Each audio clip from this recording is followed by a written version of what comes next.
Bismillahirrahmanirrahim. Lazat sungguh rasa tomato dimakan bersama buahku ini. Kalau tidak kerana pidato, tidak akan saya berada di sini. Datang bahtera dari Medan, singgah sebentar di Lanun Kerai. Salam satu Malaysia saya hulurkan kepada warga Dewan Pembuka Tirai. Assalamualaikum warahmatullahi wabarakatuh. Dan salam perpaduan dan salam satu Malaysia. Yang mulia Tuan Peneraju Majlis, barisan para hakim yang sentiasa berada di faksi kebenaran, penjaga masa yang peka dengan edaran jam, para guru seterusnya, sidang hadirin hadirat yang dikasihi sekalian. Tampilnya saya di sini adalah untuk menyampaikan pidato yang bertajuk memartabatkan bahasa Melayu. Hadirin yang dihormati, Kamus Dewan edisi keempat menjelaskan memartabatkan bermaksud menjadikan sesuatu itu mempunyai kedudukan yang tinggi pada mata masyarakat. Memartabatkan sesuatu perkara, memartabatkan bahasa Melayu pada tempat yang sepatutnya sesuai dengan kedudukannya sebagai bahasa kebangsaan seperti termaktub dalam perkara 152 Perlembagaan Malaysia. Bahasa Melayu merupakan bahasa pengantar utama pendidikan berdasarkan Akta Pendidikan 1996. Tuntasnya, tajuk pidato saya pada hari ini bakal menyingkap betapa pentingnya memartabatkan bahasa Melayu sebagai asas dalam merealisasikan, menjadikan bahasa Melayu mendapat kedudukan yang tinggi di mata dunia. Hadirin yang dihormati Allah sekalian, sesuai dengan slogan Satu Malaysia, kita juga harus mengeluarkan slogan bahasa Melayu didahulukan, pencapaian diutamakan. Sesuai dengan statusnya sebagai bahasa rasmi yang telah digunakan dengan meluas. Bahasa Melayu juga merupakan bahasa yang sepatutnya kita dahulukan dan kita mempertahankan. Tambahan pula, bahasa Melayu merupakan bahasa yang digunakan sebagai alat untuk keluarga kaum di negara kita. Oleh itu, bahasa Melayu perlu dimartabatkan untuk menjadikannya lebih berkualiti dan dapat bersaing dengan bahasa-bahasa yang lain di dunia ini. Selain itu, kita juga berharap agar bahasa Melayu akan menjadi bahasa yang dinamik dan sentiasa mengalami proses penambahbaikan untuk menjadikannya lebih relevan mengikut arus perubahan zaman. Saudara-saudari yang dihormati, indikator saya yang pertama adalah memupuk kesedaran kepada anak-anak sejak kecil lagi. Antara usaha memartabatkan bahasa Melayu adalah dengan memupuk kesedaran betapa pentingnya bahasa Melayu kepada anak-anak sejak kecil. Oleh itu, kesedaran ini perlu ditanam dalam diri mereka. Dalam hal ini, sudah tentu dan pastinya yang dimainkan peranan ini oleh ibu bapa dan juga guru-guru. Sebagai contohnya, ibu bapa perlulah berkomunikasi dengan anak-anak menggunakan bahasa Melayu yang betul. Ibu bapa juga haruslah menerangkan kepentingan bahasa Melayu di negara kita.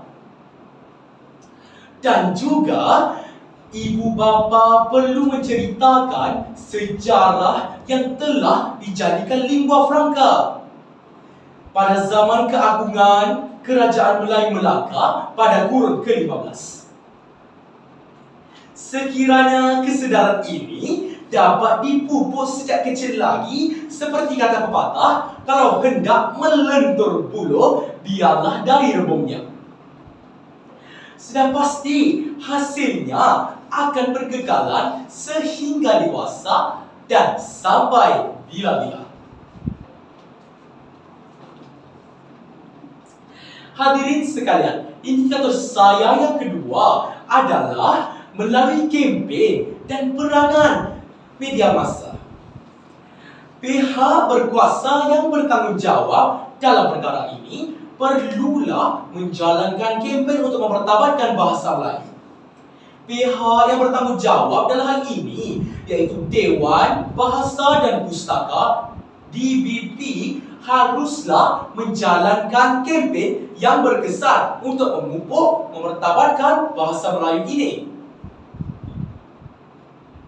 Sebagai contohnya, pihak DBP perlu bekerjasama dengan pihak sekolah dan institusi pengajian tinggi awam ataupun swasta yang lain untuk menjalankan aktiviti yang menerus ke arah mempertabatkan bahasa Melayu. Media massa turut memainkan peranan untuk mempertabatkan bahasa Melayu dalam kalangan anggota masyarakat. Hal ini demikian kerana media massa memang berkesan dalam mempengaruhi orang ramai. Perkara ini sudah pasti akan membuahkan hasil dan dapat meningkatkan penggunaannya dalam kalangan masyarakat di negara kita. Sekiranya penggunaan bahasa Melayu semakin meluas digunakan, sudah tentu bahasa ini setanding dengan bahasa-bahasa lain di dunia. Perkara ini dapatlah disamakan dengan satu kata pepatah: duduk sama rendah, berdiri sama tinggi, dengan bahasa-bahasa antarabangsa yang lain di dunia ini. Rakan-rakan dan hadirin sekalian, indikator saya yang ketiga ialah akta yang mewajibkan penggunaan bahasa Melayu sebagai bahasa kebangsaan menurut Akta 32, iaitu Akta Bahasa Kebangsaan 1964/67 pindaan 1994. Perlulah diperkasakan dengan perkataan lain, kerajaan perlulah menguatkuasakan Akta Parlimen ini, iaitu akta yang mewajibkan penggunaan bahasa Melayu dalam urusan rasmi dan pada papan tanda ataupun iklan. Secara tidak langsung, pihak swasta juga perlu patuh akan akta ini dengan undang-undang yang berkaitan dengan penggunaan bahasa Melayu ini. Perkara ini perlu dipandang serius oleh semua pihak kerana kesalahan penggunaan bahasa Melayu boleh menyebabkan